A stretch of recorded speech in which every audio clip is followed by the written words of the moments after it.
Jasmine Crockett, may have just revealed the real reason she's leading the polls, and in the process, she might have sent a public message that her Democratic opponents in Texas simply aren't ready for a statewide fight.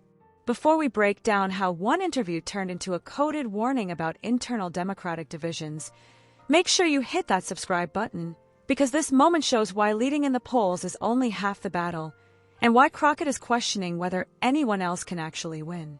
What was supposed to be a routine interview, a rising political star discussing her potential Senate run, her poll numbers, and her vision for Texas, took a sudden turn about 12 minutes in. The tone shifted, her pauses got sharper, and anyone paying attention realized she wasn't just talking about her campaign anymore, she was testing everyone else's. The host mentioned the latest numbers: Crockett at 31%, James Talarico at 25%, and Beto O'Rourke, still undeclared, at 18%. Crockett was the clear frontrunner. But instead of celebrating, she questioned whether the numbers meant anything without actual infrastructure. "Look, the numbers are the numbers," she said. But some people in Democratic politics don't actually believe Texas is winnable. They'll say it on TV. But when it comes to coalition building, fundraising, and execution, you can tell who really believes and who's just going through the motions. Pressed to explain, Crockett dropped a checklist that sounded a lot like a challenge. "Texas," she said, "requires a candidate who can unite Black voters, Latino voters, young voters, and suburban women.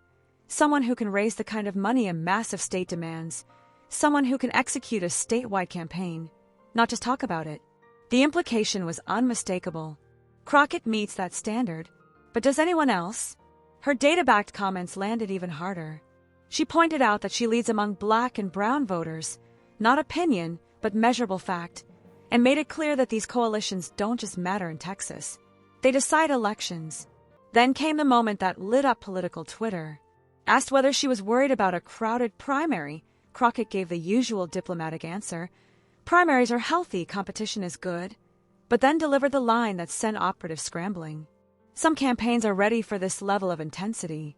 Some aren't. It wasn't a shot at one opponent. It was a shot at all of them. Behind the scenes, campaigns felt it immediately. Talarico's team suddenly faced questions about fundraising capacity and whether he could actually win over Black voters in Houston, Dallas, and the Rio Grande Valley. Beto's circle reportedly grew nervous.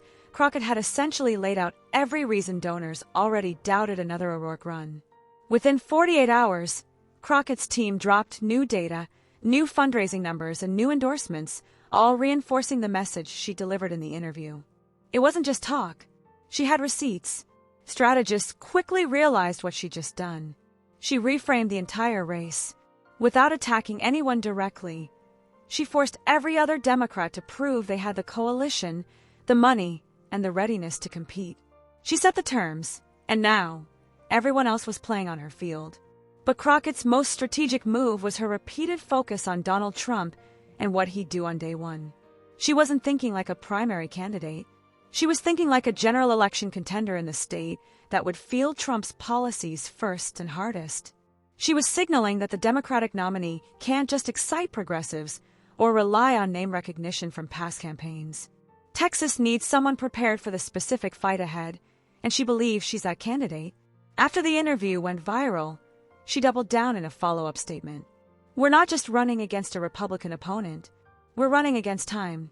Texas families deserve candidates who are prepared for the challenge ahead, respectful in tone, devastating in meaning." Republican strategists noticed too. One even admitted she was already running a general election strategy, something Democrats usually struggle to do early, and warned that her approach could be far more effective than expected. By the end of the week, one thing was certain: Crockett didn't just reaffirm her lead. She redefined the race entirely. She raised expectations, forced opponents to answer tough questions, and made it clear she isn't interested in moral victories, only real ones. Her final quote from the interview put it perfectly: "I'm closer to yes than no, but I'm not running just to run. I'm running to win. And I think Texas Democrats are tired of moral victories. We want actual victories." Texas Democrats heard her loud and clear. If this breakdown showed you how one interview can reshape an entire Senate race, Hit that like button and subscribe for more deep dive political analysis. Drop a comment. Is questioning opponents' readiness smart strategy or a risky move? And share this with anyone who wants to understand how political chess really works long before a single vote is cast.